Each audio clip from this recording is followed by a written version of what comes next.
on Revolution Radio. We had such a great time with her back in October. We invited her to come on our show. So Debra was born and raised in upstate New York and is a mother of one, grandmother of four, and she currently resides in upstate New York, where she has an urban farm, which she calls fairy farms. We'll have to ask her, are there fairies on the fairy farm? You never know with me. Yeah. Well, I'll let you tell us rather than me reading. That's boring. So let's start with that. How did you come by the name Fairy Farm? Actually, I was working on a marijuana brand, and so I was trying to come up. I love it.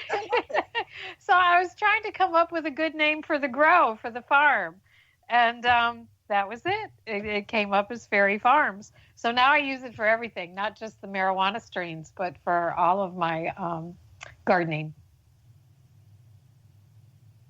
So what do you mean by cultivating seeds, medicinal plants, medicinal, that's how it's pronounced, to promote guerrilla gardening? Yes. What is guerrilla gardening? Okay. What do you mean by that?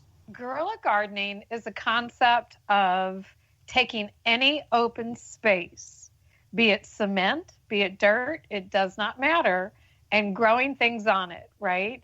And using the existing environment to organize what you're growing, because you can put things in fiber pots. So you can live in the inner city and have a balcony. As long as it gets some sunshine, you can put some fiber pots out there and grow food. And I live in an area of upstate New York that the ground has been poisoned because of years and years of chemical manufacturing in the area. So I don't like to grow anything in the ground here. So everything I grow is in containers. And so, and I've seen that. I lived and there was one person that had a balcony, and they must have been like 15, 20 stories up. But there was just stuff growing all over the place, and it was hanging down. And I said, why don't we all do that? Yeah, there was this restaurant I used to go to one of my favorite Starbucks, and they had all this lush gardening all around the restaurant. And so I'm always looking at plants and looking for seeds. And I started looking at the plants and realizing it was all food. It was like tomatoes and peppers and strawberries and things like that. It wasn't flowers. It wasn't bushes. And I thought, and that's what got me into the guerrilla gardening concept. And, people in the inner city where they're, fresh food poor, they don't have access to fresh food. And so teaching them there's often empty land in the urban areas, right? So using any empty land or any empty space and growing food, right? If you've got some space, there's no reason why you should starve.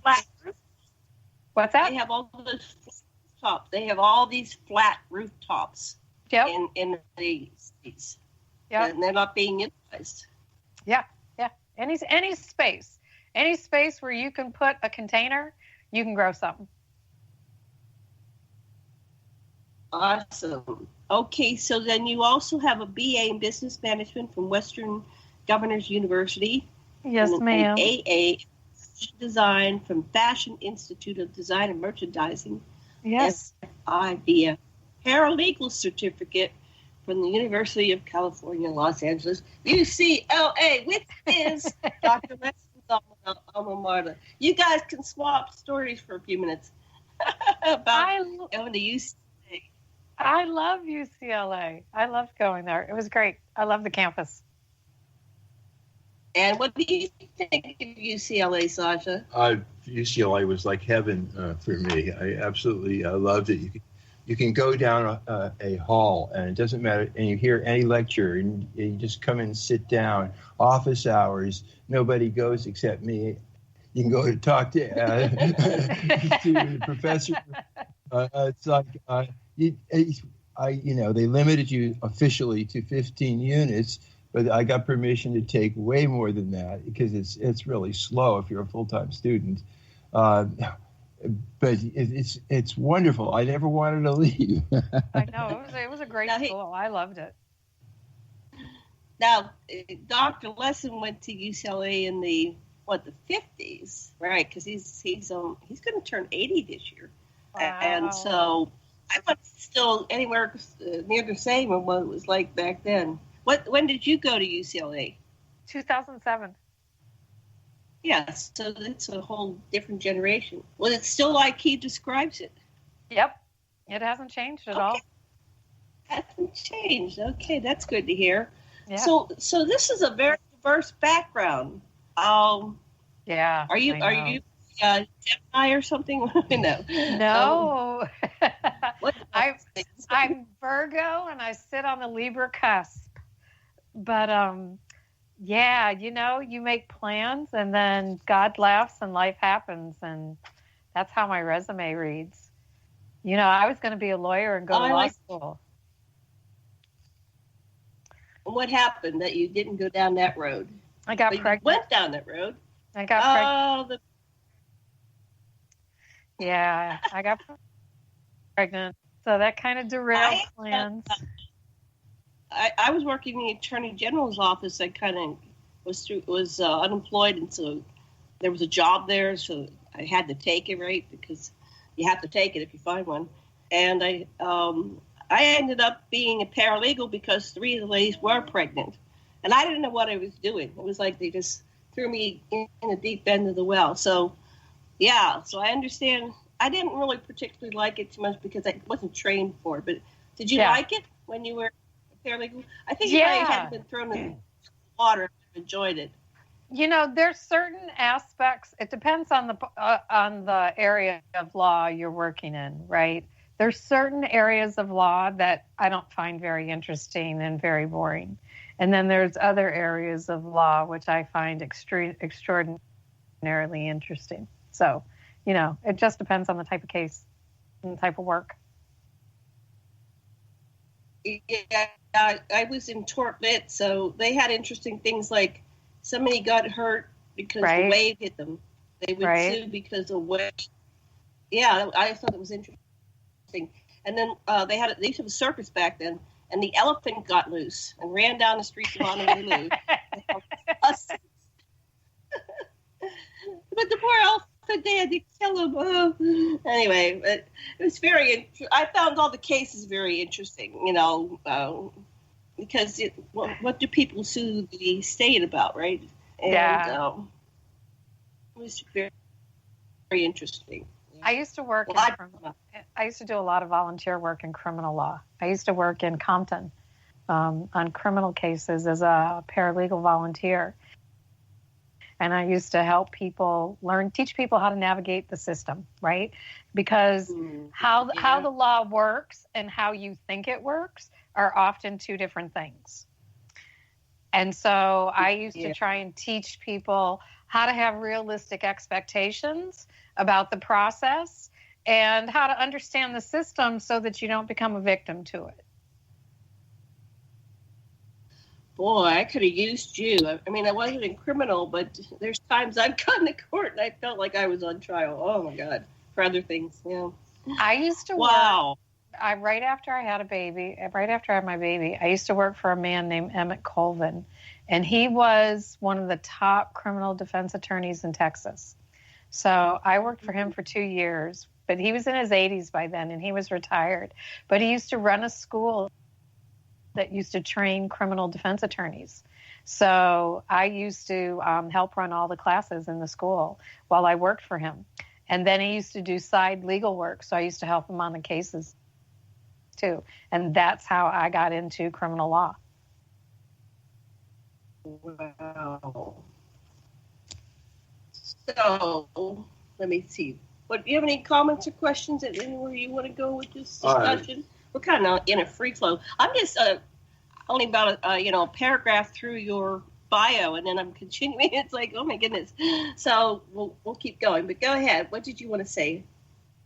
I at one point, my father was a lawyer, and I wanted, when I realized what he was doing, he was a divorce lawyer, but he wasn't. At least a third of the people that came to him wound up being reconciled. And then some of those, of course, came back and he got another fee. But a lot of them, they made their marriage work, and my father did it. And so I became a psychotherapist, and basically, with a little bit more refinement, learned how to do the same work of helping people make their relationships work. So your father actually helped get them back together instead of getting them to... Absolutely. He would always have an attempt at having communication and getting them to be vulnerable with each other so that they can talk about what their needs are instead of just endlessly fight about stuff. Man, I've never heard of a lawyer doing that. I'm so impressed. I never did either, but I never got to meet his father because he died quite young. But I can see the son. He was an amazing man to raise his Sasha, Dr. Lessin. I know.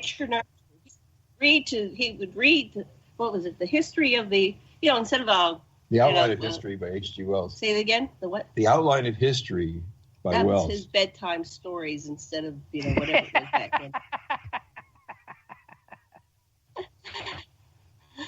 And he read to his son and I guess the daughter too. My parents didn't read to me. I think that really helps people anchor into another level, getting the education preschool, getting information. Well, in the evening we took turns reading poetry to the family. We had a whole family deal. Can you imagine that? That was the 40s and the 50s. They read poetry in the evening. Well, they used to listen to the radio instead of watch TV, remember? Right. Sasha lived it. We only can imagine it. Imagine the world with just radio. Well, I hated the television. Milton Berle stole my dad.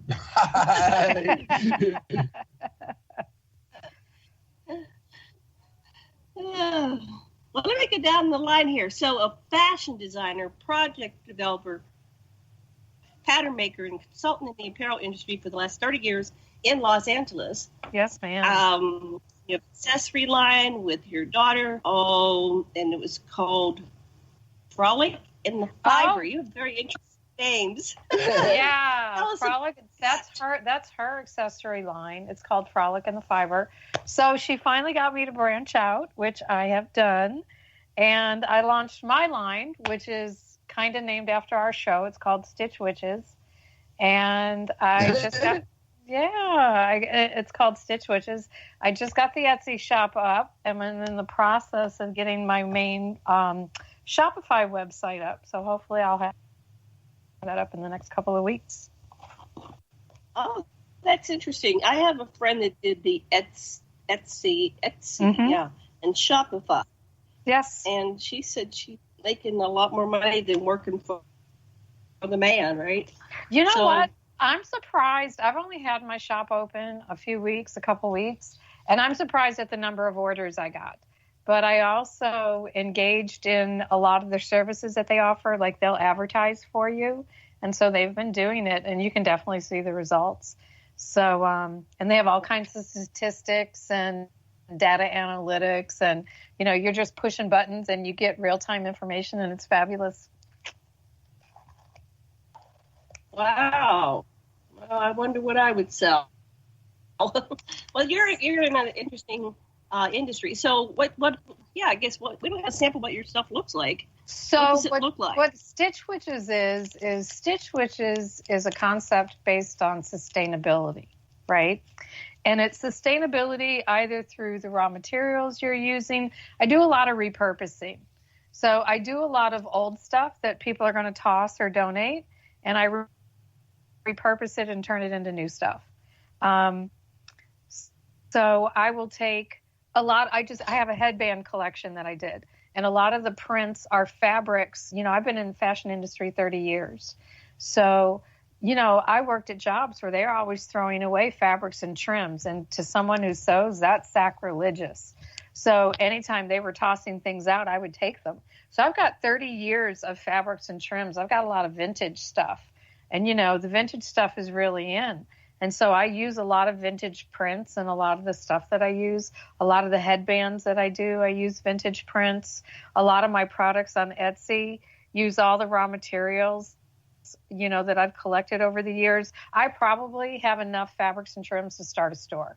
I have that much. That's wonderful. Well, wow. Please send me the links to both. So I will put them up on the page. Okay. Because I'm really fast. My friend that did it said she would go to garage sales and there was all these vintage clothes. Yes. And she would take them and just do the same thing. And she was making, I think she was making minimum wage at first. And she started this and she was making like $3,000, $4,000, $5,000 a month.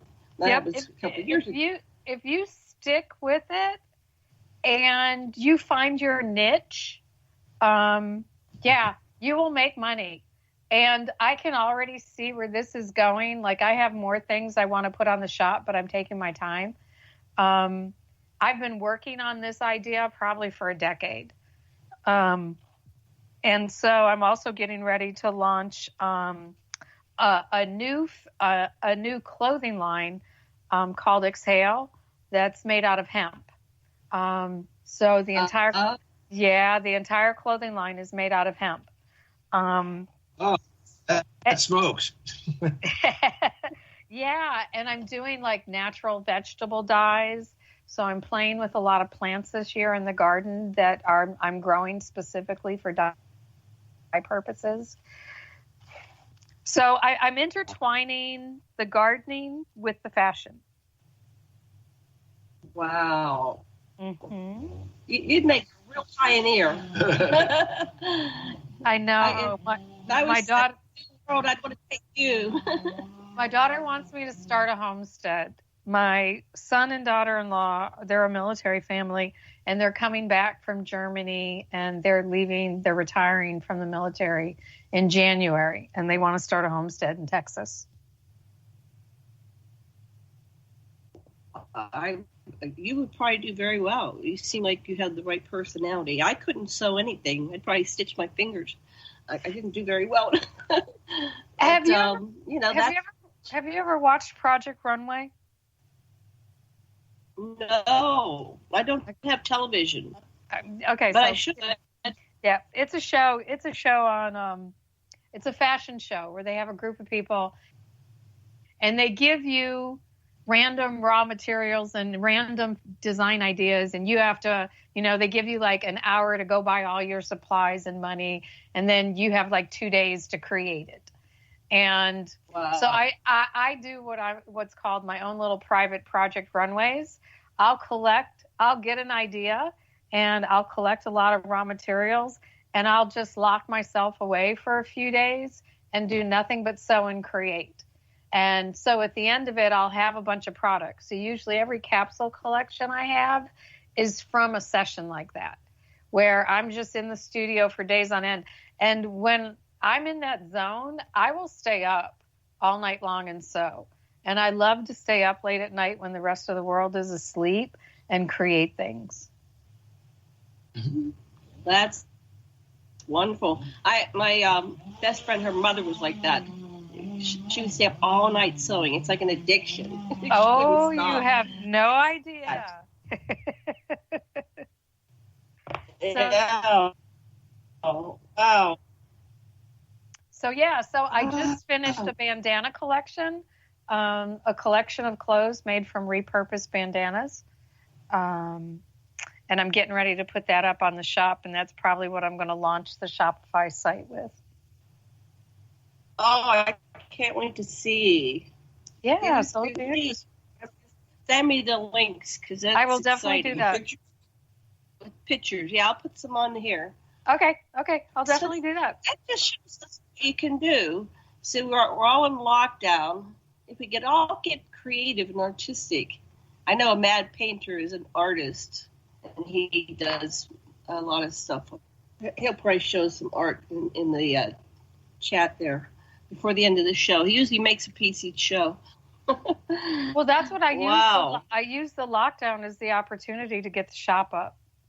It forced me to stay home and spend time on this, so that's how I've done it.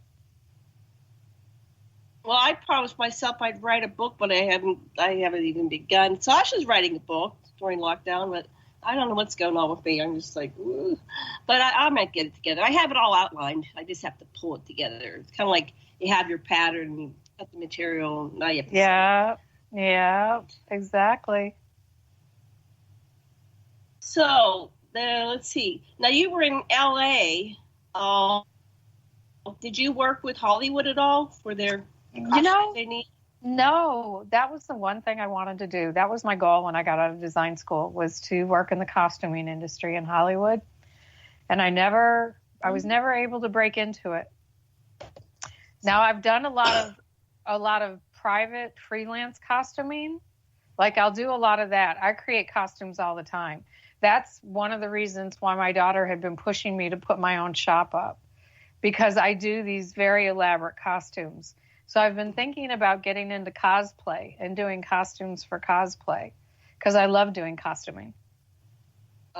Oh my God. Yeah, that'd be wonderful. Yeah, because where do you get those? What, the cosplay? So, yeah, cosplay. So it has to be somebody that really is able to do something like that, but not everybody has that ability, but they might have the perfect look to wear the costume, right? So yeah, they buy most of the cosplay costumes online. Uh-huh. Okay, so you got another branch of what you can do. Well, you know what? I'm going to have to, because my chances, I've been unemployed for a year, and my chances of getting a job after this are probably less than 1%. And I'm a decade from retiring, so I've got to do something to try and support myself, and figure this out, because I don't think I'm going to be back in the working world, not for a few years.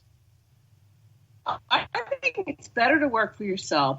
We've been working for ourselves I met Sasha in 1997. So ever since I got here, we were working for ourselves. We do counseling, and we've done workshops and certification programs, education. So I stopped working for anybody else in 1997, and that was it. And I would never go. I couldn't imagine going back. I would love to never go back to work for anybody else ever again. You don't have to. You're making it. That's what my girlfriend who called me and said, I don't have to work for anybody else now. I work for me.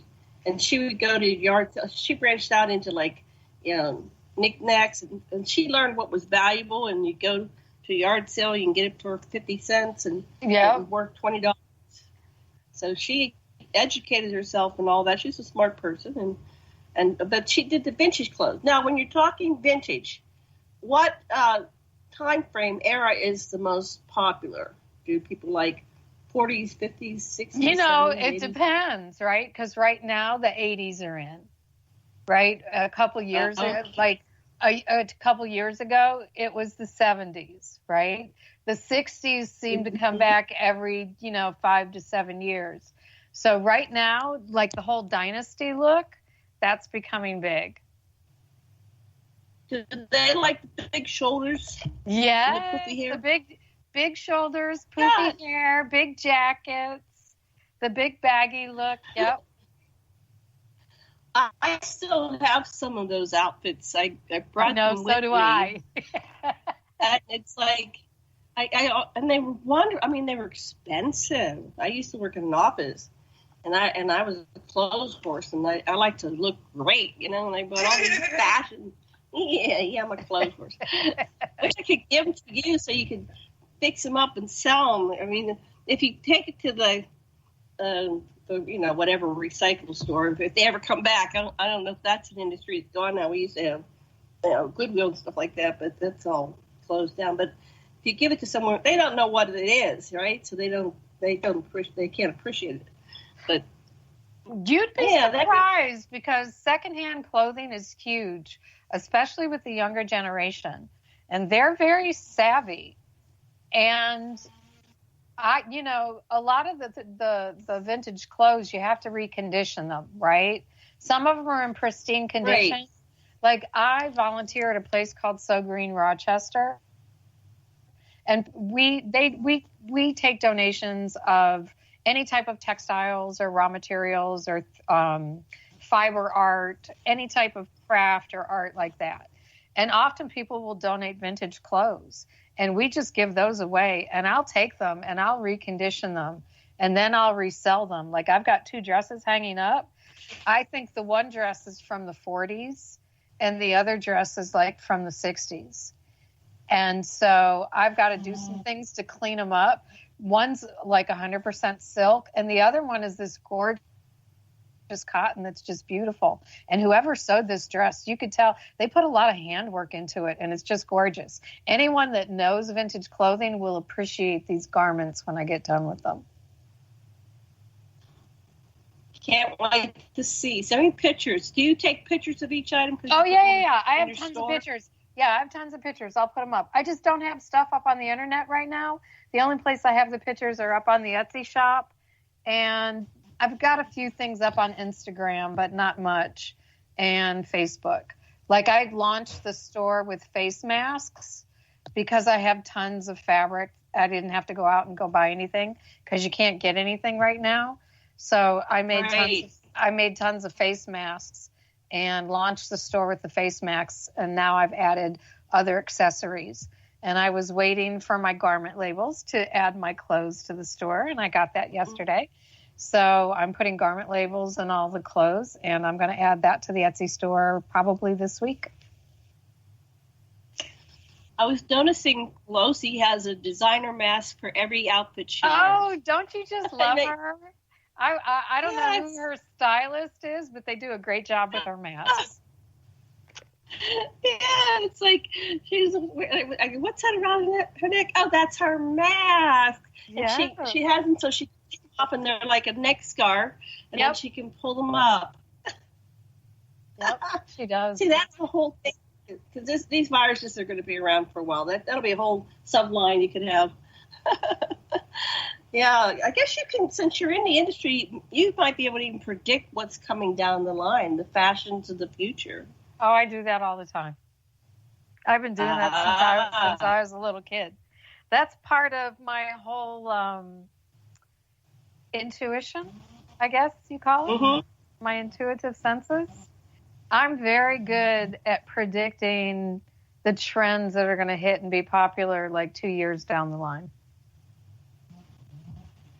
And so that's why I've always done well in design. Pandemic line where you could dress from head to toe, and some guy the other day said he did everything right, and he thinks that the pandemic or the virus came through his eyes, so you could have the whole headgear with the eye, and the whole fit.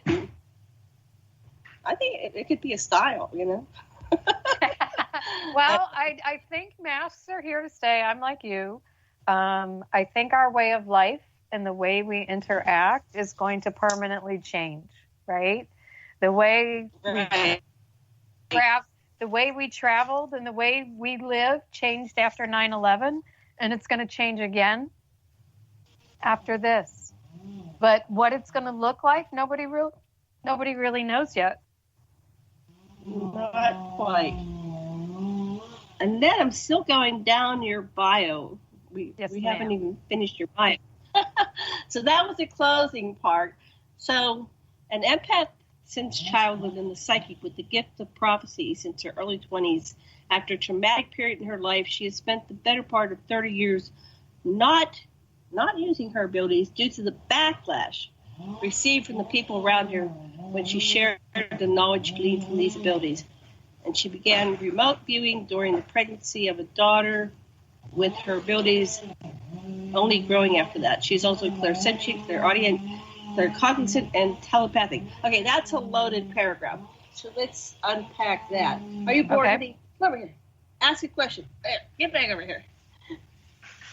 What would you like to say? Wait a minute, you just laid a whole trip out. Oh, I'm sorry. Okay, we'll go to that. No, he was on his chair and he was like backing across the room, so they can hear. Okay, so okay, prophecy. Let's do it. Is Trump going to declare an emergency and become president, whether he wins or loses? Is he going to lose? What's going to happen in the election? Okay, so it doesn't work like that. My gift of prophecy works when a warning is needed. The latest example of my gift of prophecy, and I've been talking about this on my show ever since we started the show in September, that there were food shortages coming, that I had been having premonitions about food shortages.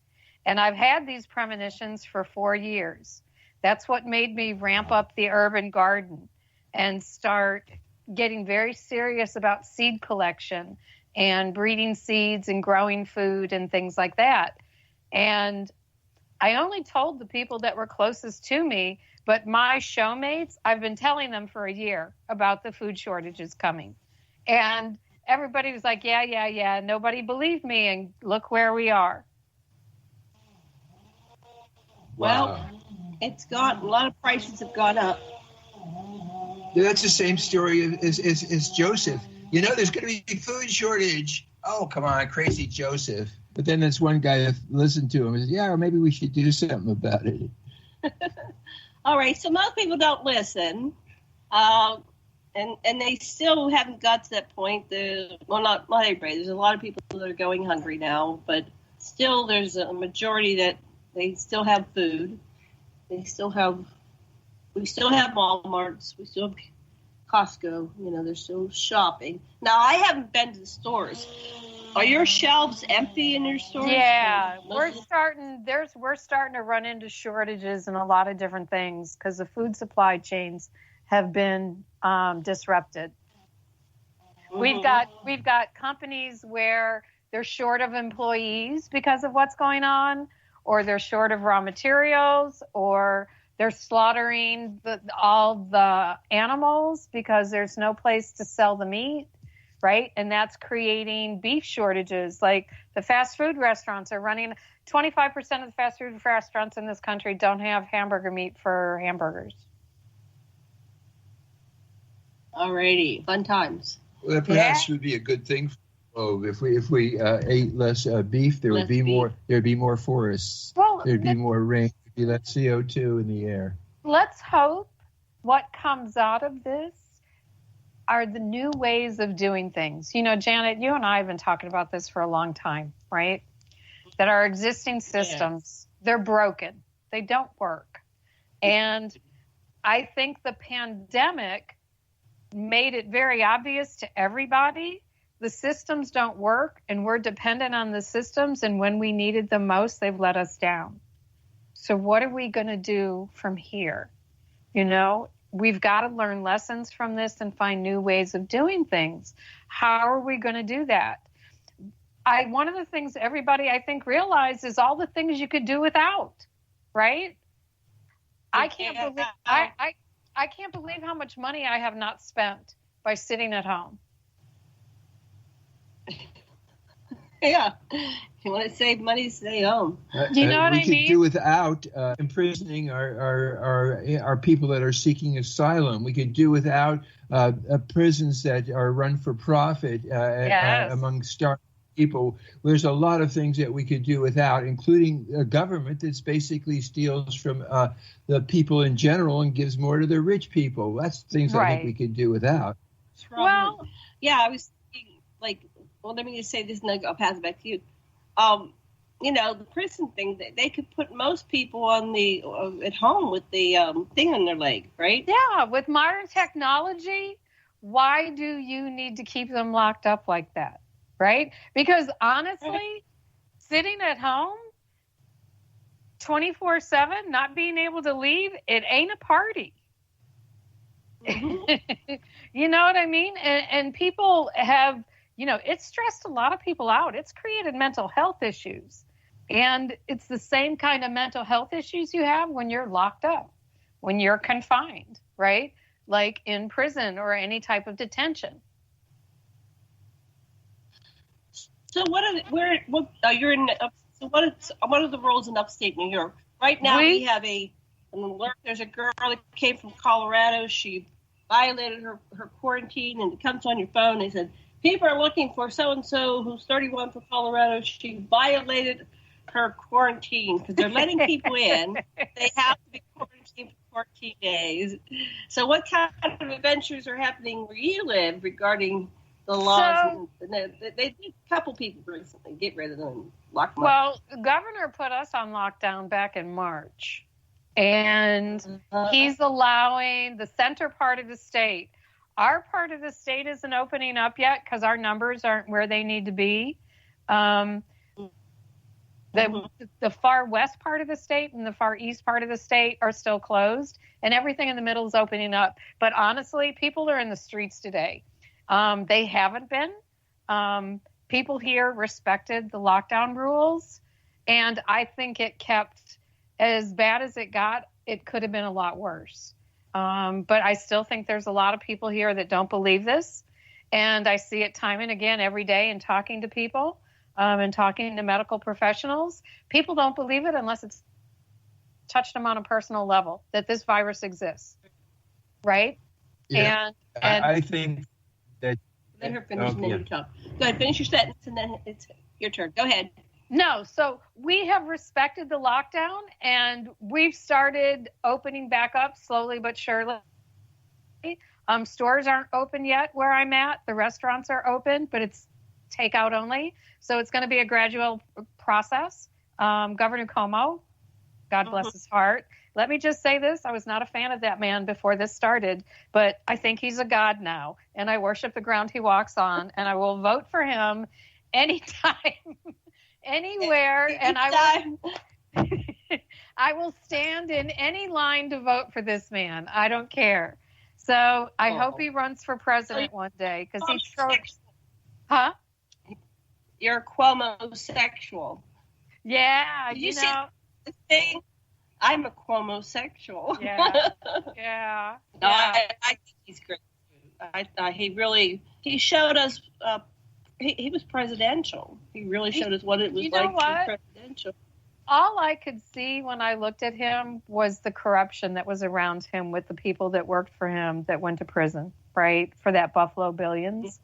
And so I always had a bad taste in my mouth when it came to him because I found it very hard to believe that he didn't know anything about that. But watching what he did through this crisis and how he took charge, and he was there in the thick of it every day, how well he communicated to people. I mean, that man has done some amazing things, let me tell you that. And like I said, yep, I'm that girl. Oh, I got you. I don't know what the buffalo thing is. I don't want to go into it, but do you know what the buffalo thing is? I don't know what's happening in Buffalo. There was a program put together called Buffalo Billions, which was supposed to invest in businesses in Buffalo to try and revive the area, and the money got stolen through fraud. Yeah. And three people that worked for him or with him went to prison. Interesting. Yeah.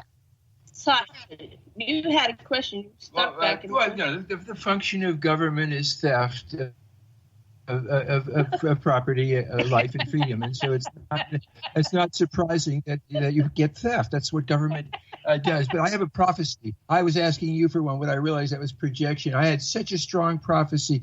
What I realized when I saw the president and the vice president in all these different scenes without their masks on and saying, I take malaria medicine, I realized they're both going to die, and that will leave the Speaker of the House, Nancy Pelosi, as President of the United States. Wouldn't that be fabulous? Oh, my God. So I would have rather they just left by being defeated, but I'm afraid they decided to die, and they're dying for the good of the country. And so rest in peace, boys. I love it.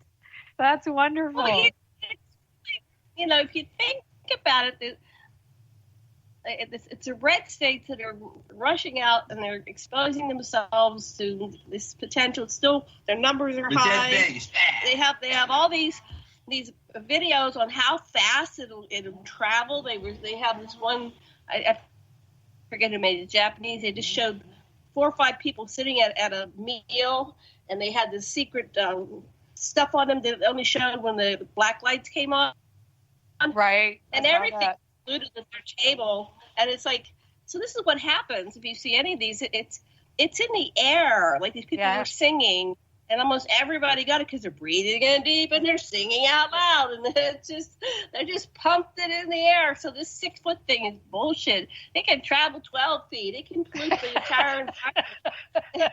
And you think you're going to go out without think of the cold. You can get your cold easy. You can get this even easier. And then you're playing Russian roulette with yourself and everybody you know. Yep. You know?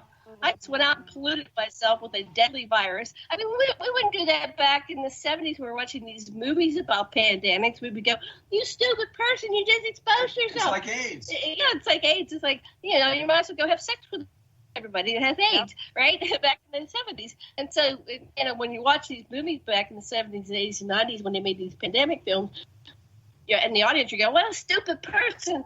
And now we're living it. And it's like, what stupid people? But it's going to be mostly the red people that get, the red voters are going to get wiped. So what's this election going to look like? They're going to start the conventions again. And Trump's going to go around and... It's so funny you said that because that's what I said to my mom. I said, look, I said, he's going to have his rallies. They're going to all be sitting there spreading that virus with each other, and they're going to kill each other. And I said, they'll do the job for us. All we got to do is just sit there and watch. Yeah, we don't have to even campaign. We just sit there and let them do it, and then we'll walk right into all the different offices, all over the Senate, the Congress, the White House. Go for it, guys. Honestly, my personal opinion is I think Trump's going to have to be forced out of office, he'll voluntarily leave. Now, that was a scenario. I was watching all these time travel shows. Like, there's Apex TV. It says,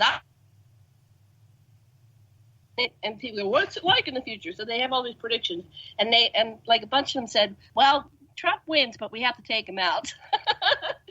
And so you're saying the same thing.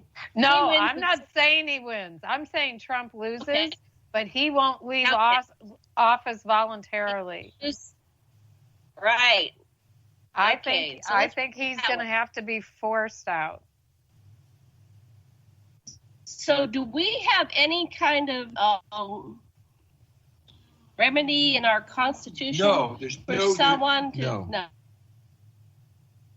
The Constitution. The founders just thought that people would honor the succession, and so the president can even say it's a national security and call it a national emergency, that we don't hold this election if he thinks he's going to lose. He can.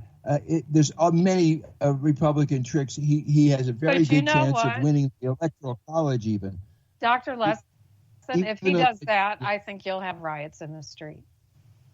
And he'll use the riots as an excuse, and so then it comes down. The only thing that could possibly make a difference is the huge population that they just can. There will be no functioning of anything if he takes office illegally. Yeah, I'm honest. You have an angry electorate that they're just over the drama, right? Of how you feel about him or the administration personally, you're over the drama getting done, right? All you've had is just one dramatic bullshit corrupt thing after another. Nothing's getting done. At the time we need, completely failed, right? And it's just, you just want these people gone. It's not, you just want something else, some peace of mind, and not have to pick up the news and find something else on the news besides Trump. Yeah. A disgusting creature. Sent me a map, and they said the intention is to break the United States down into 5 or 6 countries. So think about this. The USSR used to be, anyway, the United States, right. Soviets, week was a bunch of countries like the United States of America. Well, we took them out. How did we take them out, honey? Some kind of at them, or yeah. So we were behind their collapse. So this is turnaround fair play. So they in the 2016 election, they're intervening in this one. Invited to intervene by the president and his cronies. Yeah, yes. absolutely. So I saw maps of the divided United States. There's like 5 or 6 different variations of the theme. So their intention is to have a civil war and to break us down. There's California, and that part will include Hawaii. There's where you are, that's part. But there's 5, and they have them already named. So that's the plan. Say, oh, the United States is no more. It's just a bunch of little countries. And that takes down the biggest power on the planet. I don't believe that. It's just a timeline. I'm not saying that was one of the scenarios. I've heard that, and I've seen the map, but as everything has been, I think it's a testament to our country. I mean, we have a president that's not working, that literally watches TV and tweets all day. So if he's not working, I guarantee you the people, they're doing the bare minimum too. It's like Obama said. They're not even pretending that they're in charge. Do you know what I mean? And so, but our government is still functioning. There are things still happening. So I testament to the infrastructure and the process. Granted, it's not the best, but it has not imploded. And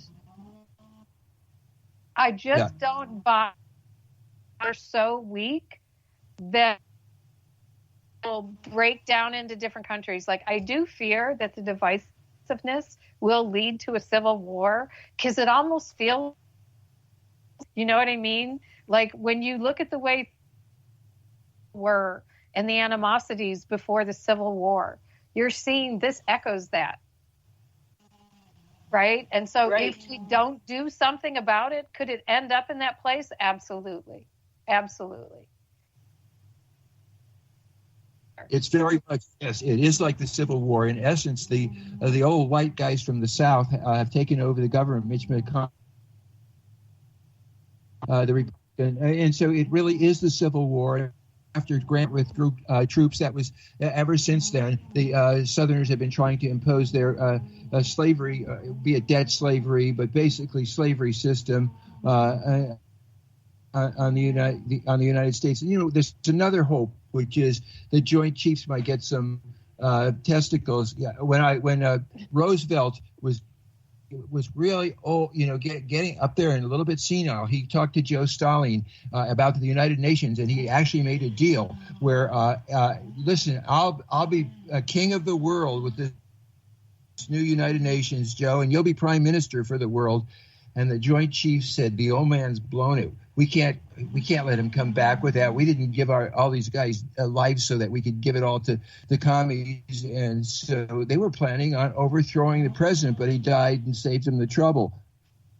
Well, you know, I keep hoping, you know, either the Big Macs or the coronavirus will take Trump out.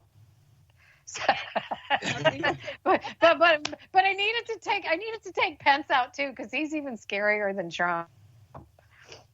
You have to have the cronies as well as the trumpets as well as the Trump, right? It's the same thing. That's work, yeah.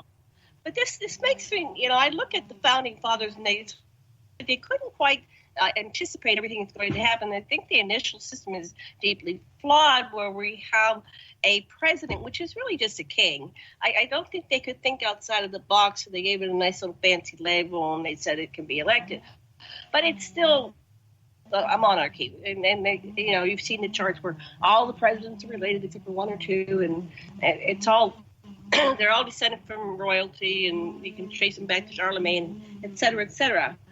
So, why in the world did they give one person that much power? See, we shouldn't have this problem ever, because if we had it distributed fairly, the checks and everything, but the checks are not in place. We have this president, and he does have that power. He allowed this pandemic to happen, and because your intentions are made manifest by the results. So the results are we have 90,000 people dead, and now he's putting chlor. Oh, and he's proud of those numbers, by the way. That's what he said today. Yeah, I'm proud of my numbers. Look how many people I killed. I took them out, and they were all useless bottom feeders. They were old anyway, and they had pre-existing conditions. So let's just add, top it off and push them over the edge. Oh, my God. Anyway, we're coming up on the break. I don't really know when the break is. Let's just keep talking. Okay, because we're kind of We'll hear it. If you look at we'll hear it now with the new system at the station. We'll hear it. We'll have 30 seconds. As soon as you start hearing the music, you'll have 30 seconds before the music gets so loud to drown you out. Okay.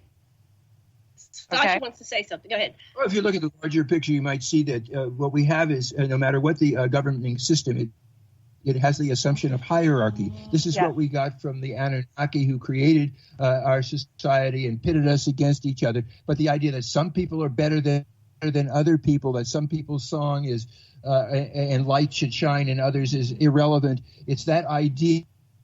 And so I think it's a matter of what we call dominator consciousness that has crept into all of our institutions. What we have as an option is partnership. The kind of thing that we had in the lands of Lilith or Nimrod, where the model was really a sharing, and there isn't war. There's it's possible to create synergy rather than slavery. Well, don't you think the way the Native Americans lived before the whites came to this country was probably the closest way to where we should be living, right? They were in harmony with the earth. There were so many different American Indians that there's the entire range of wonderful ones, like the Zuni, where there's too many people for the plateau where they were, and so they have a tug of war, and the winners get to stay on the mesa, but they help the losers start a new mesa, right? And it's so that all the some people that are terribly at warfare continually, like the Aztecs, with terrible bloody murderous rituals. The whole range, they were not a unified anything. There were many variations. So some were and some weren't in harmony. That's what it looks like to me as an anthropologist, anyway. Well, here in the area where I live, it's Six Nation land, and I grew up on I grew up on Tuscarora land. That was like my backyard, my playground, and so the Native American culture very much influenced this area. They've been treated very poorly, but they influenced our Constitution. I don't know if Janet is aware of that, but the Founding Fathers met with the Tuscaroran leaders, and, they discussed and gave them input about how to structure the government and the Constitution. And so they adopted some of the ways of the Tuscarora into the Constitution or the Declaration of Independence, I believe. Yankee went to the Americas, right? Yeah. And also, and he was known as the peace. The natives recognized him as the peacemaker, right? Yeah. So a lot of the among the Hosowani, the Iroquois. Yeah. Yes. So that's the idea is behind the Constitution, and I hadn't heard this before, but it keeps pointing to like Yankee, like somebody who was really conscious and aware of these systems here, and I agree, and it's very good, probably the best we've had, and yet it's flawed because now we see with this new situation that everything can be obfuscated and taken over and twisted. Right. And it's like we couldn't quite see far enough. We didn't have a time machine. And what the Anunnaki had was a council of 12. So I recommend we replace the executive branch with a council of 12, which would be half men, half women. In fact, the Anunnaki, most of their major governing systems or whatever were half men, half women. So you have to the balance between the masculine and feminine. Right. There it goes. And that's my recommendation.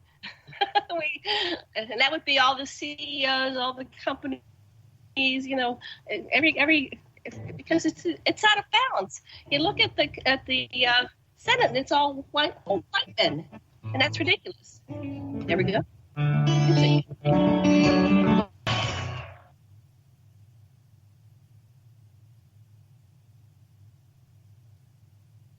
Okay. I was waiting for something else. Welcome back to Stargate the Cosmos. I'm your host, Janet Kira Lessin, and I'm here with my co-host, Dr. Sasha Alex Lessin, and our producer is Thomas Becker. And you're listening to Revolution Radio Studio B, and our guest is Debra DeFranco. And before we get back to our show, I'd like to remind everybody to please go over to revolution.radio and go up to the top left. There's a tab.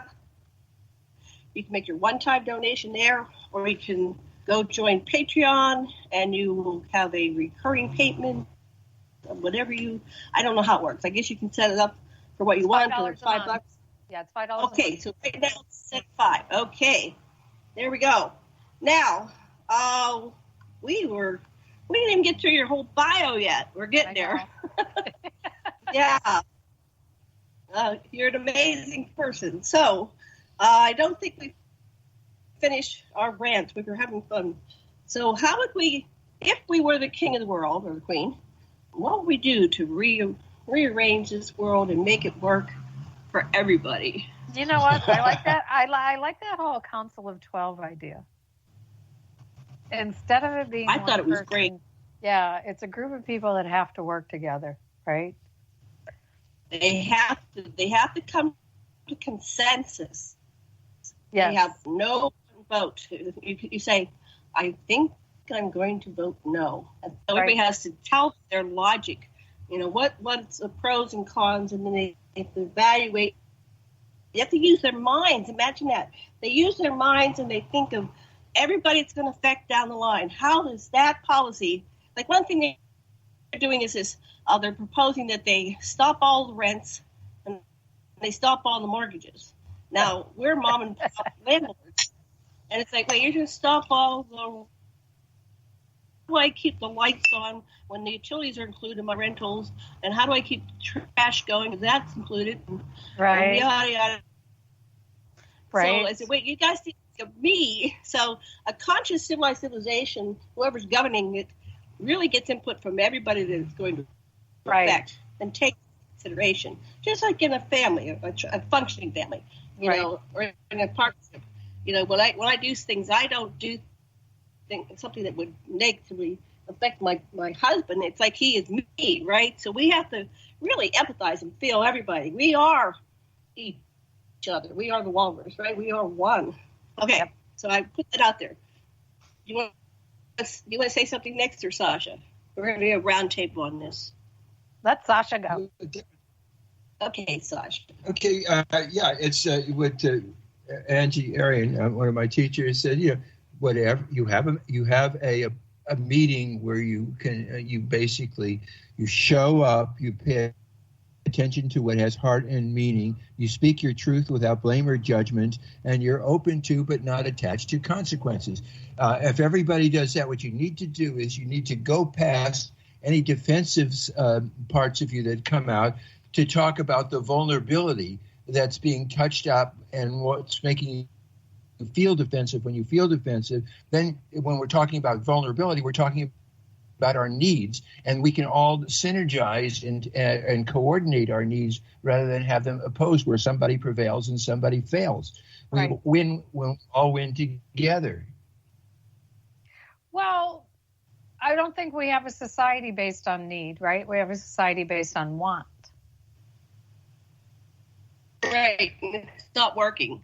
Yeah, it's not working. Right? Right. Because it corrupts. It's greed-based. Yes. Exactly. So how do we change that, right? Communism doesn't work. Marxism doesn't work. So one of the things that I love about Native American culture, again, before the white man came here, was you contributed to the collective based on whatever you were good at, right? And you were one cog in the wheel. The whole village operated based on everybody contributing whatever they were best at, right? You and I talked about this, about having a skills-based education versus this cookie cutter teach to the test education that has evolved out of everybody's different programs over the last decade, right? These kids aren't learning anything. And most of what they're learning, and they're bored. Most of what they're learning in school, they don't use once they leave school. Can I tell you something? Other than geometry, I never used any other math in my career. All that literature, all that traditional literature they made me read, I don't know why, because I never used any of it, ever. So one thing they did teach me, though, which they don't teach in school anymore, is they taught me how to type. Used to take typing class, right? We had IBM Selectric machines, and we had to get up to 55 words a minute. And, now I type 100 words a minute. So I've always kept my skills up to date by being able to learn how to type. And they don't even teach kids how to type in school anymore. They just assume you already know how to do that before you get there. Oh, really? Wow. Yeah. I love typing. When I got out of high school, there used to be trade schools. And these were real trade schools, not the rip-off mills you have today, right? I went to school that taught me how to be an administrative assistant. It taught me how to use word processing equipment. It taught me how to write a formal letter. It was a real trade school that taught me a skill, and I turned around and used that skill. I never liked school. I was always good at it. I just didn't like it, and I couldn't see myself going to college. I just didn't have the heart to put another 4 years in. And, fashion design school I did quickly, and in fashion design, nobody cares what your degree is. They just care you're good at what you do. Right. So I went to computers. I went to a trade school in computers. And so I think the trade should be in high school.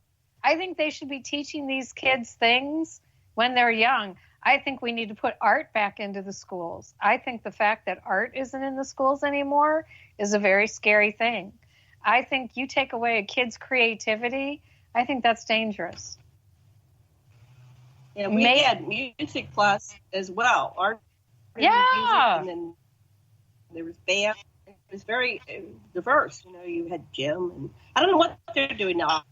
I haven't paid attention. I don't know kids or grandkids, but it's math and English. That's all they do. They've taken just about everything else out of the schools. Libraries open part-time. You barely have a counselor. School has become a joke.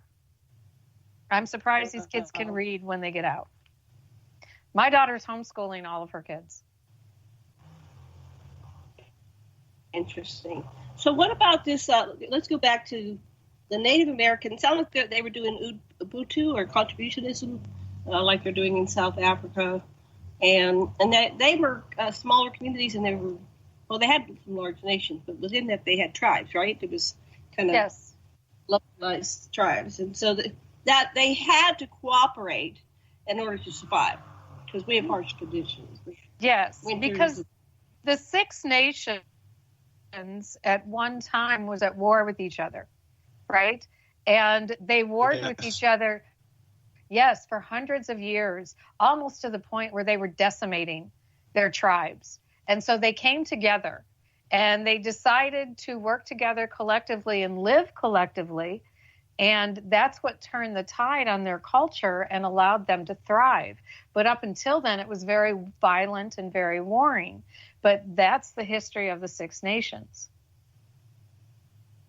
That's very similar to the history of the Iroquois, where Hiawatha and the war was just ravaging among them until the women took charge, and the peacemaker, who was probably a Sumerian Enki, brought them back together, and they created a system of governance where the council of elder women handed down the decisions and were the executives. The Cherokee had a high civilization that was certainly at the level of Western Europe's at the same time that that they were sold down the river. But I must say, to take the whole picture into consideration, the Haida and the Kwakiutl and others who had a caste system with slavery and intense warfare had a different flavor. And all over, if you really look at Indian history, you'll see there are many forms of organization. But what anthropologists, and I'm a professional anthropologist, can tell you is there's a number of societies that have acephalous organization. You don't have to have a head.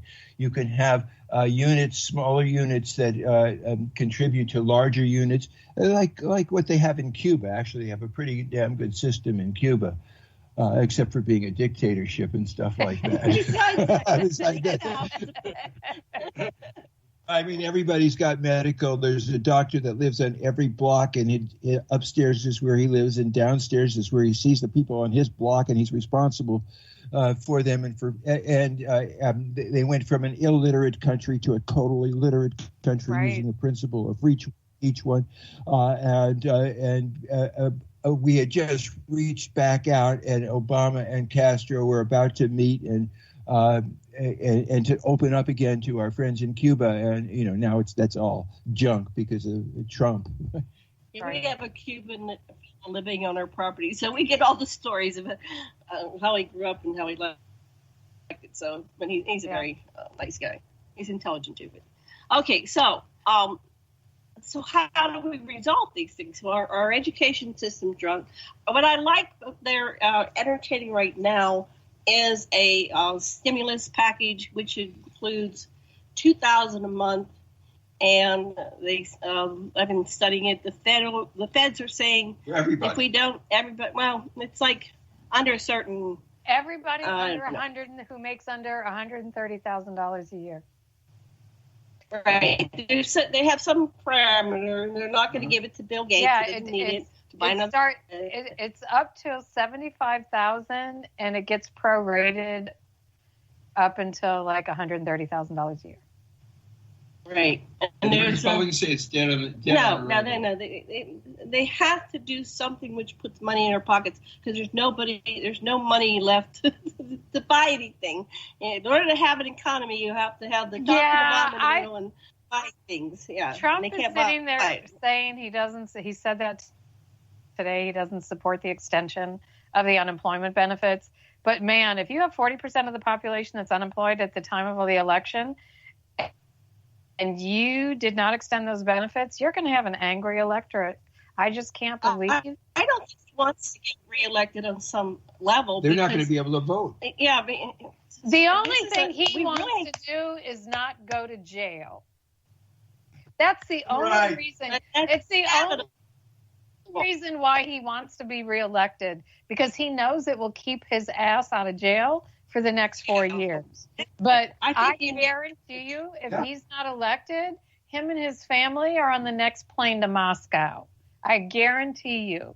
Because that we should put on Elon to go to Mars. I think you're right. I think 100%. They're going to Moscow now. That's interesting. Okay. I think they'll be on the next plane to Moscow. I absolutely do. Because they're going to jail. Well, didn't they do that at 911? They got all the allies, the Arab allies out. They were bombing, and all the planes were leaving. Yeah, the Bin Ladens. They sent the whole Bin Ladens out. They were friends of Bush. At 9/11, they shut the airways down, and the only planes that were in the air that were leaving had Saudis and the Bin Laden family on it.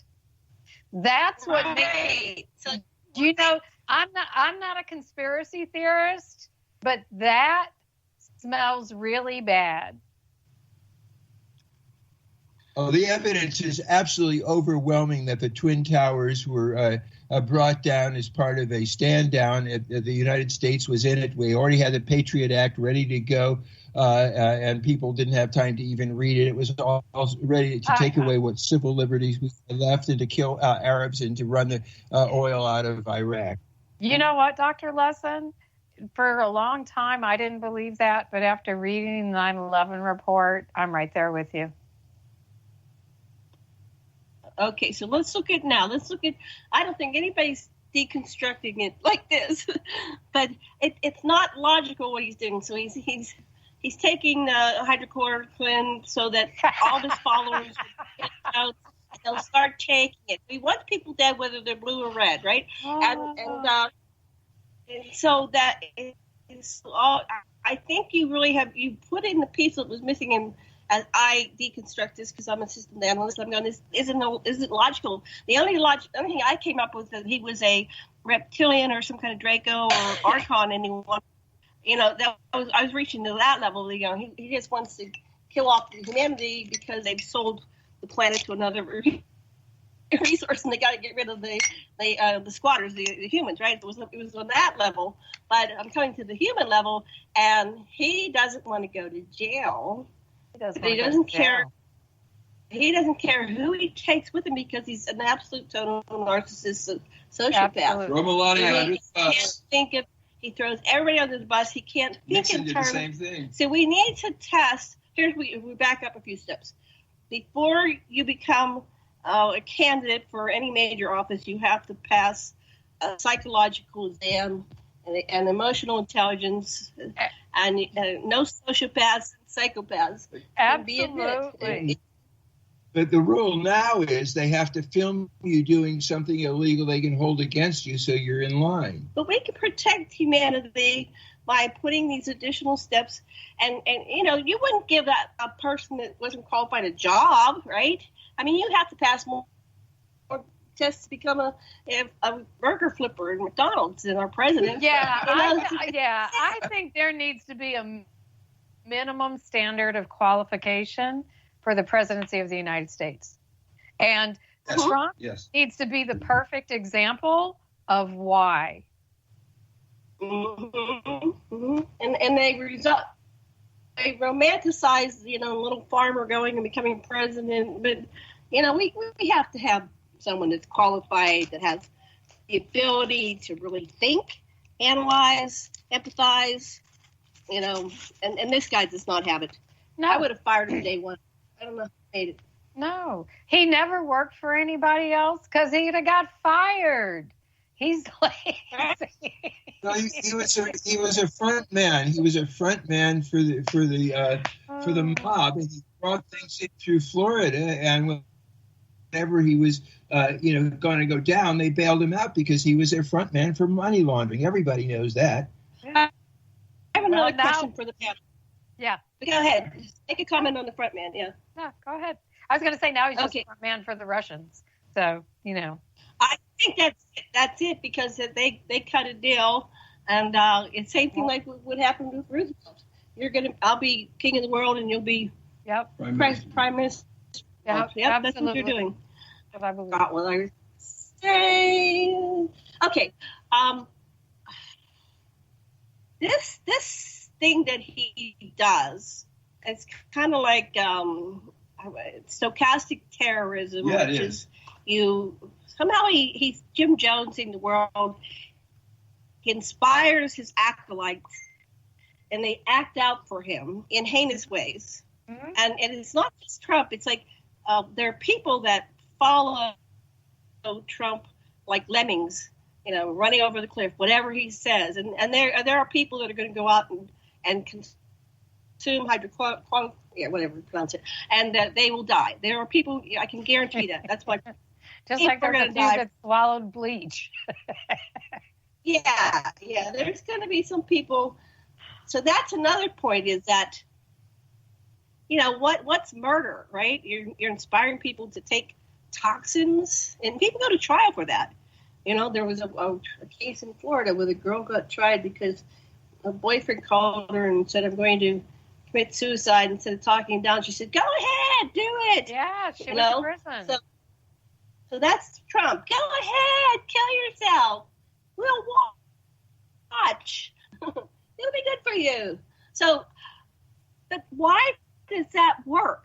Let's look at that. Sasha's a psychotherapist. Why does that work? How does it? He says these things, and they're just like, it's like he turns on some kind of hypnosis thing, and they're all mind control. I don't think it's that. I don't think it's that. What is it? You still have institutional racism in this country. Yes. Okay? And he's playing to that. And it's not that it's turned on. It was society was at a point where it made you hide that because it wasn't cool, right? You know, we're all equal, you know. We were going down a good path. But these people still really felt that inside. They just didn't voice it.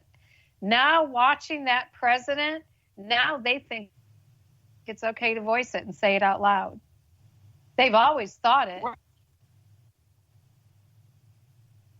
And so this racism that was hidden, this institutional racism that's hidden, it's now being brought to the surface. What you're watching with Trump and everybody that supports him is the last bastions of white power. It's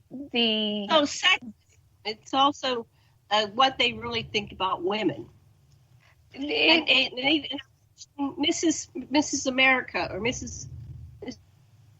America.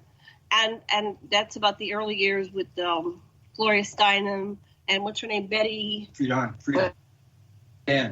Yeah. So when they were going to do the ERA, there were a lot of housewives that said, "Oh, I like being a housewife." So they liked being, told what to do.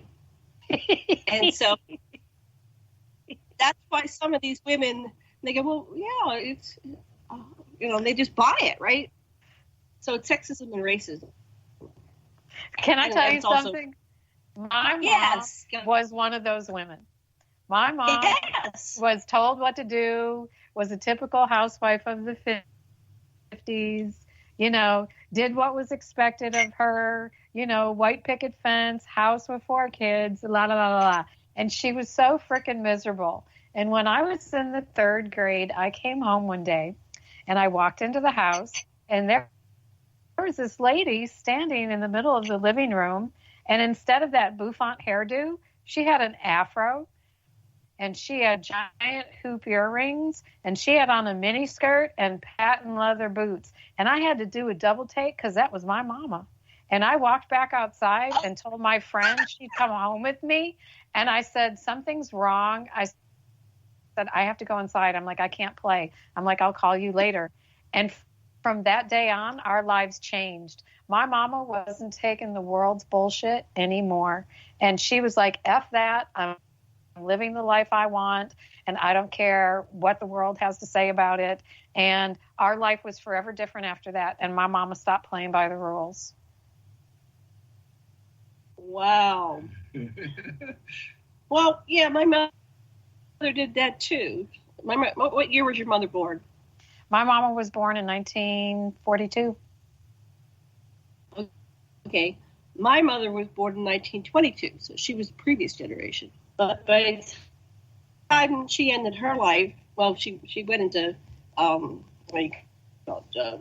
dementia, so she couldn't do much of anything. But before she got dementia, she was the boss of the family, Yeah. She took over. She did everything. She knew how to do it and what to do. But when she, in the 40s and 50s, she was Leave It to Beaver, she was that kind of mom. Wore one of those big poofy dresses all through the 60s. Yeah, right? my mama. So she didn't get it. And she was a Republican. And my family was Republican. The first time I voted when I was 18, I voted Republican, right? So I could look back at this. But I was pleased with my dad, right? But I know she was a closet Kennedy fan because she had a big scrap. I think that she told my dad she voted for Nixon, but she voted for Kennedy because she just loved Kennedy. So she rebelled. See, they always rebel. They might act like they're doing everything, but that was her little, screw you. Yeah. What do you think? So, Josh, your mom was you were born 19. Chime in. What was your mother like? My mother was she loved being a rich man's wife, and she had a lot of fun, and she took us all kinds of places. All the musicals in Los Angeles, and then later on I just became an usher when I was on my own, and it just all summer long, and listen, it not only was she rich, she was also smart. She had all kinds of money, and took all classes and got degrees. And so she went back to college. Okay. So what year did she go back to college?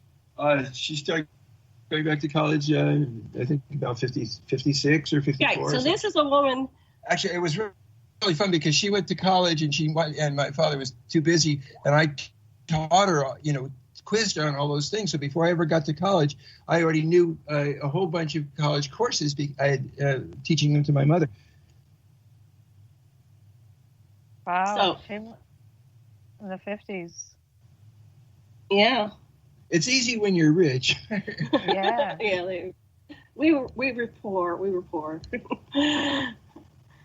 My daddy was a postal worker. That's what's so sad. My dad was a postal worker, and my brother followed in his footsteps, and so that basically, supported our families for. He was 39 years, and then my brother another 25 years, right? So, and now they're trying to destroy it. I can't even comprehend that. It's like, what? But they don't. Trump doesn't want his people to vote. If we vote by mail, he said it. He said, "Well, I'm not going to win if they get to vote by mail." No, if they make voting easy and everybody gets to vote, Republicans won't win, and they know it. That's why they're doing everything they're doing. I told you, this is the last bastions of white power trying to hold on to power. Diversification is happening in America, and we're going to turn into a light brown skinned race of people, whether they like it or not. They just don't like it, and they're trying to fight it. But, I got news for you. It's coming. Do you have brown grandchildren? I have, I never had children, but my nieces and nephews, the great nieces and great nephews, some of them are brown. What about They're your all family? brown. They're all my grandchildren are all light brown. My grandchildren are a mix of everything. They're black, white, Native American. The only thing they're not is Asian. They're Mexican. Yeah. So they're like little light brown little kids. And like my daughter is black, white, and Native American. And her husband is Mexican, Mayan descendant. And her kids are a mix of everything. Like one looks like she's a mix of black and Hispanic. Another one looks like she's completely Hispanic. Like the girls, and they're everything but Asian. Like they're a typical melting pot. And I think their entire generation is going to look just like them. Yeah. Yeah. So you got to get over it, embrace it. I think they're great. The kids are so cute. When I came to Hawaii, I finally had diversity. I had a part of me just hungered for it all my childhood, which was just black and white and totally split, right? And so when I went to Penn State University to live and work, to work there and study, that's when I started meeting other cultures. And I just was I had one of my best friend was from India. And, so finally there was some diversity. And that's part of the reason why I wanted to move to Hawaii, because Hawaii is just right here in Maui. We have it all. We have every race, color, creed, orientation, religion, belief system. And it's just amazing. And when you have that, it's so diversified, then they vote blue, right? They vote for diversity. They're not going to vote against themselds. So we're going to have a whole different future here. Well, anywhere where you see a diverse population, it's usually blue. It leans Democratic. Anytime you've got a white population, it leans red. Like I said, the last bastions of white power trying to stay in power. Even after these guys are gone, they've left a judiciary that's going to haunt us with anti-woman moves and discriminatory moves and protecting of Do you know companies what? that. I'm going to tell people this, and I know they don't believe me, but I've worked in the legal field a long time.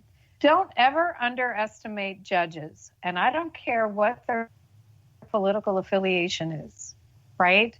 Most people that get elevated to the bench take that very seriously. And the majority of them try to do a good job. You get, your random bad apple, as you do with anything, but the majority of them try to do a good job. You can think you're putting a conservative on the Supreme Court. Don't bet your money on it, let me tell you, because history will prove otherwise, right? There's been conservatives that often voted liberal, in the liberal direction. There's been liberals that have often voted conservative. You can never predict how a judge is going to rule.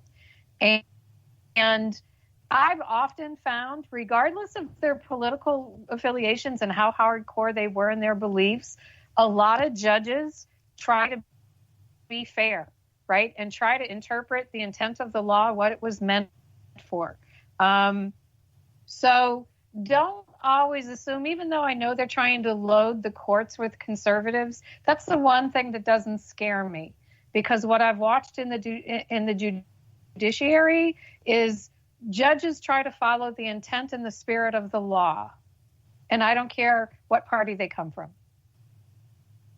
Okay, it's interesting that if the Democrats were to ever take again the presidency in both houses, they could increase by an act of Congress signed by the president as a law the number of justices on the Supreme Court, so that there's the same, so you can change the balance. And I think another way to remedy this is limit terms, like make the no more 8 years of a president, no more lifetime appointments of a judge. Just start to limit terms. They can still work as a judge, but they go down to a lower court. They can still be a governor or a senator, but they get out of being president for a while. I mean, because that's how we've got so much corruption, is we have people who get basically appointed for life, or they get voted in for life, and they get really, what do you want to call it, convoluted and perverse in their attitudes. They turn into gods, and it's just rotate them out. That's what we need. Right now we're seeing it in action. Rotate it out. Another person. Next. The other thing is, I think elections need to be paid for, and they shouldn't have to raise money, because I think that opens the door for corruption, right? Corruption. And the lobbyists and the special interests, you have to get rid of them, because right now our government just caters to them. They don't cater to the people. They cater to special interests and whoever can pay those, high-powered lobbyists in Washington. Mm-hmm. That's right. Robert Reich did this whole series in the system, a study of Diamond and J.P. Morgan, and how that basically the system is designed to ultimately rip everybody off. That's the way it goes. And money that you give the system, they just buy their own stocks back.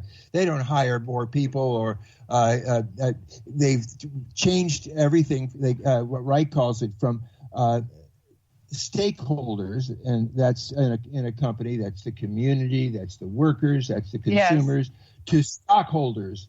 And stockholders want payback each quarter, big profits. Hell with everybody.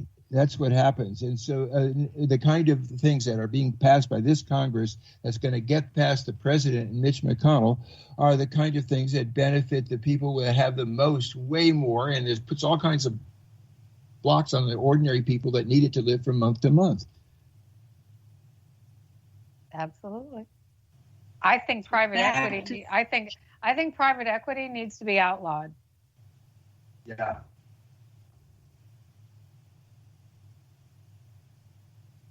How do you see that happening? I don't see it happening. I just think it needs to be done. I think they're destroying. I think they're destroying business. They use the bankruptcy courts. They use all the loopholes in the tax systems. I mean, they run these companies into the ground. They bleed them, and people are always laid off in the end. And there's nothing left, and they've stripped it dry.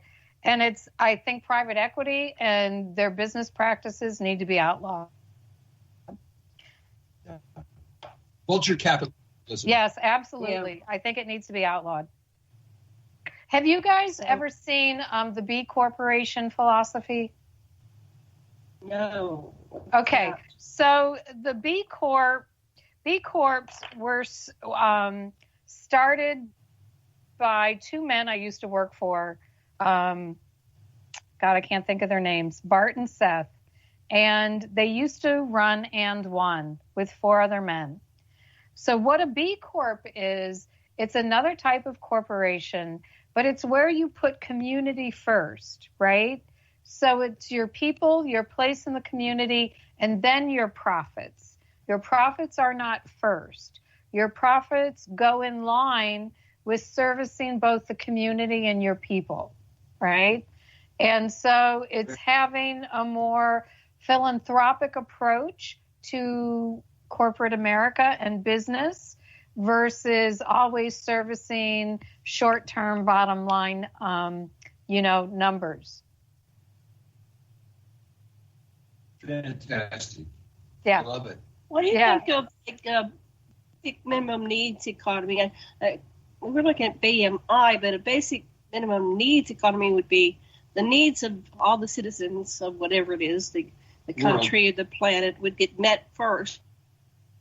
Well, I think that may entail a cap on personal wealth, but eventually, as needs improve for everybody, I think that's important, but don't you think there's already an example of that that's successful? Doesn't Norway do that? I'm not sure exactly what Norway does. What does Norway do? Everybody's covered. Everybody's covered. Nobody's starved. So it's medical. Yeah. No bottom. Nobody living on the. Everybody has a right for home, food, and basic needs. Yeah. And there's minimum time off. You get minimum vacation. It's everybody. And they do it successfully. They're a very wealthy nation. Other nations like the UK, they tax their people to death. Their health system is not very good. Their housing is poor.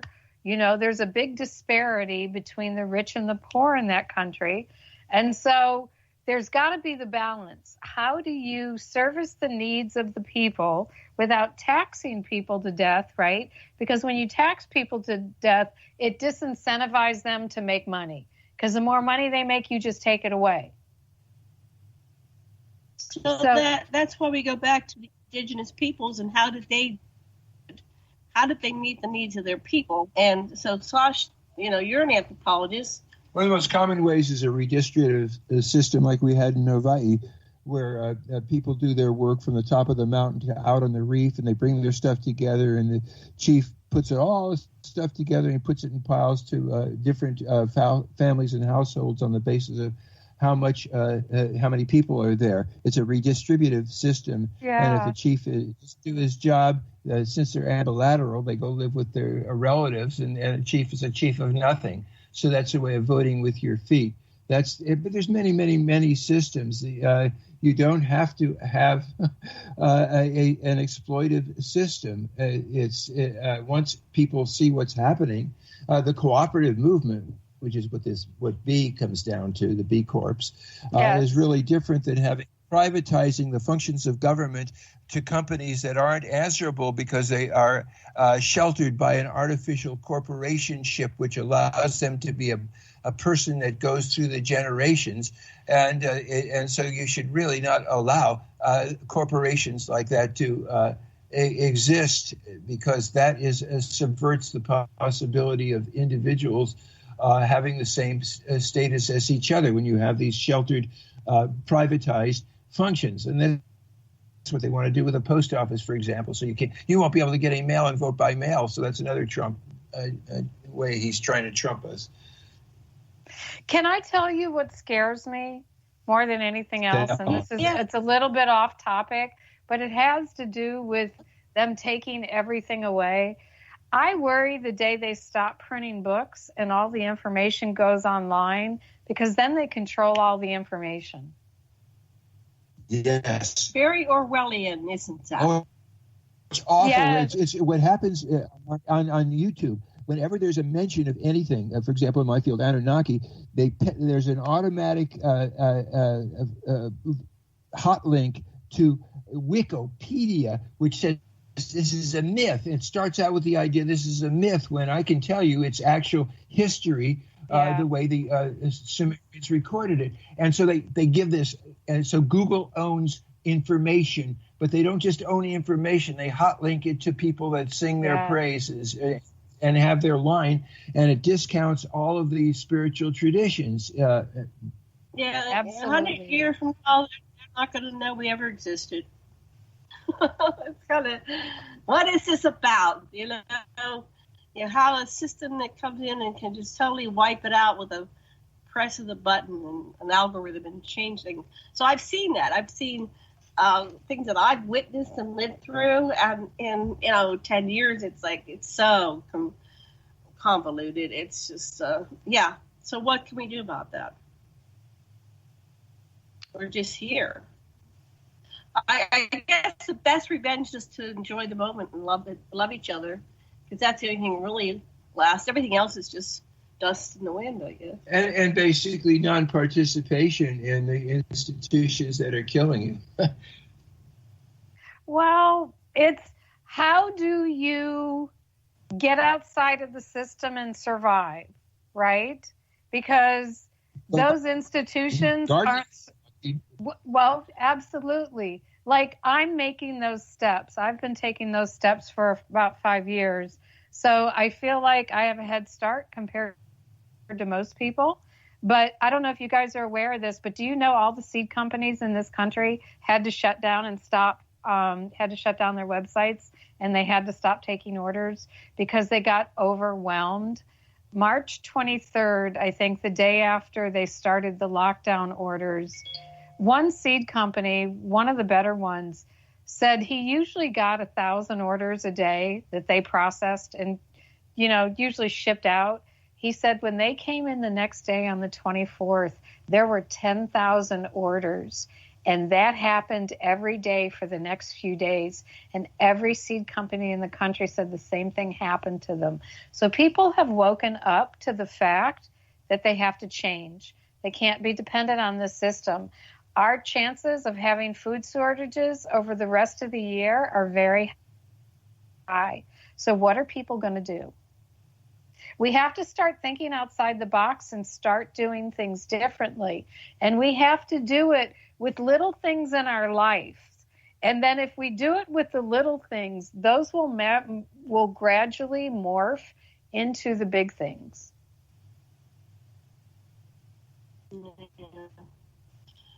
The other thing is, if they want to invalidate our gardens, they'll just put more gallons or something. I mean, it's a total control system. I don't think they'll do that. I don't think they'll do that. I don't think they'll ever stop people from growing food on their land.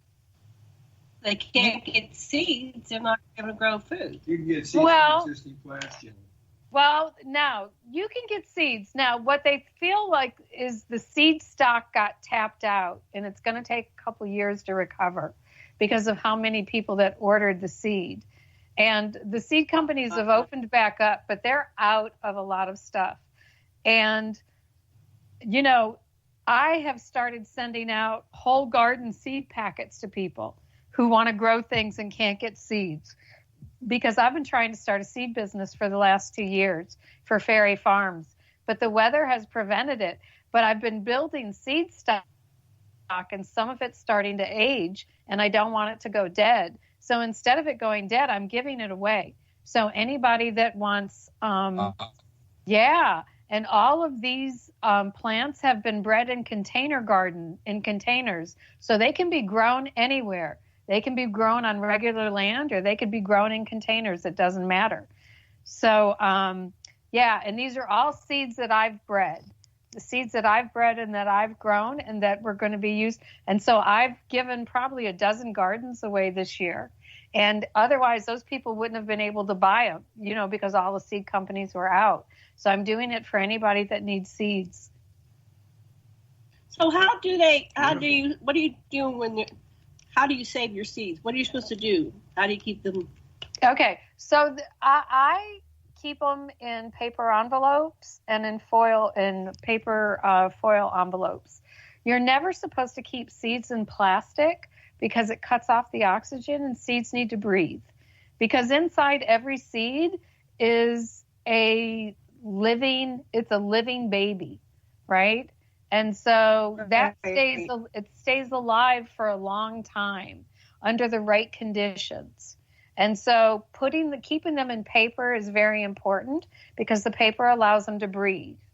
And so just letting your seeds, taking your best plants, letting them go to seed, which usually lets them, they grow past, you know, when you would normally harvest them to eat, and, you know, separating the seeds from the pulp and letting them dry out, and then storing them in envelopes and keeping them cool and dry. And seeds will usually last, like they say, lettuce seeds go bad after every season. But I found if you store them properly, lettuce seeds can last 3 or 4 years. So I think seeds can last a lot longer than they say, provided you handle them properly and store them properly. Do you have, what do you use, envelopes? Where do you get your packages? I use paper. I use specially made seed envelopes because they have lips on the side that keep the tiny, minute seeds from falling out. And I found a great brand on Amazon this year that wasn't there last year. It's called Soligt, Solight. Oh, I love them. I've ordered probably about 1,000 envelopes so far, and I'm about to order some more. SOGL. SOLIGHT. HT. They're made specifically for saving seeds. And they're self-sticking. So they're self-sticking. They have an adhesive on it that reseals. And they have the lips on the side that keep the seeds from coming out of the sides of the flap. Good. I'll get some of those. Yeah, we just started our garden up again. Sasha's, do you have any questions for our expert here? I just, you know, stuff that you don't even think of. You don't have to get them if you get a papaya that you like. And then and as it comes up really quick, and what you do is you have to distinguish the male flower from the female flower, so that the female is the one that's going to give you papayas. And trees are a really good thing because it's so hard when you grow carrots and then you pull them out and then you don't have a carrot there anymore. But you got a tree, it keeps giving to you. So I'd say if you can go for a fast-growing tree like a banana or papaya, that's really cool. And citrus or avocado just keeps it. So start with trees. You can do so much. If you take a banana and you cook it while it's green, it's starchy. If you wait till it turns to fruit, it isn't. It's fruit. So that's what I'd say. Start with trees if you can. Do you guys grow the cocoa plants at all for chocolate? I don't anymore. It's just way more work than I want to do. Really? I want to buy. I want to buy some pods and like try it, but I don't live in the right climate to grow them. Well, could you pull them into a greenhouse? Sure, you could. To keep in pots? I could, but right now my greenhouse is an open air greenhouse, so I can only use it during the season when the weather is good. Now I'm seeing online on Amazon they have lots of seeds. So I wonder if Okay, can I tell you something? I don't buy seeds on Amazon because I've been ripped off too many times by the seed suppliers on Amazon. Uh-huh. I have this list of about 36 seed companies that I follow. All right, you'll have to give us your list. But I'm just wondering if people that are listening, they're all going to want to buy seeds somewhere. Okay, so I'll tell you my all-time favorite site. It's called rareseeds.com, and it's by a company called Baker Creek. Okay, Baker Creek. Yep. Alrighty. So we only have 4 or 5 more minutes. What would you like to talk about in our final minutes? Gosh, what would I like to talk about in our final minutes? So, okay, this is totally off topic. I have a question for Sasha, and it's about the Anunnaki. So, I haven't finished reading everything on the EnkiSpeaksWebsite.com because there is so much information on that website. It's every time I get a few minutes, I go in there and I'll start reading and I'll get lost for hours. But it's the information is endless. It's almost like you can't read it all. There's so much information out there. And there's so many, links to other stuff. Is it possible that the seeding done by the Anunnaki was not the only seeding done by an off-planet species? Oh, you're completely correct. Yes, okay. That's totally correct. There's way others. Okay, that's what I thought. So if you want to know how it actually happened, putting it together is way before the Anunnaki came. They only came 450,000 years ago. Right. The Dracos, who basically had settled Venus and moved the Luna into place and had settled the first of the continents that arose, Lemuria, and their beef, which they brought with them, were the dinosaurs, and they spread all over the earth. Meanwhile, the Federation got together and they took the Maldecans, who had taken shelter in Mars, and landed them in the Gobi Desert, and they got the Atlans and landed them in Atlantis, and they drove the Dracos off of Venus. It goes on and on. So there was finally the Andromedans called an end to the war and had the Council of Hatona, where it was decided who wanted to contribute to the basic humans. And so there was 12 humanoid groups and one Draco group that made the basic humans that you had running all over the planet, including Homo erectus. We got to give the last minute to her. Okay, anyway, it goes on. Okay, and so the Anunnaki used that, right? And they played off of that to what we are today, correct? That's right. They basically settled in the area of Turkey and the Middle East. There were other people all over the place. And they used the being, the Homo erectus being, is what they started with. So they were their genes plus some of Homo erectus. Right. Okay. And they're Bigfoots. That's what I. So the story that ended up in the Bible is just the Anunnaki story, but there's other species that have had their hands in this, and not all of that has ended up in the Bible. Okay, good. All right, I'm on the right path, Dr. Lessin. Thank you. Yeah. Oh, great. And of course, we're always learning new things, and there's always different perspectives. It looks like that we have a huge galactic universal society, and we're over here quarantined because, we're dangerous on some level, or this is a prison planet. But we keep going out, and we interview experiencers, and the picture is huge. And that would be the other thing that would change everything. If we had disclosure, real disclosure, so the more people come out with their stories, we're interviewing them every week. I've got a lady coming up soon, and she's got an amazing story. It's not anything like what we think it is. Our history is completely different. What's going on is completely different. Okay. Where's our music? It's supposed to be here now. What would you like to say? Back to you. The music's going to come on any second now. Me, I'm taking a page out of Dr. Lessin's book. Just everybody spread love and light, right? Just be kind. And I think that's the solution. You don't know if it's right or wrong. Is it fun? Is it living? Yeah. Here's our music.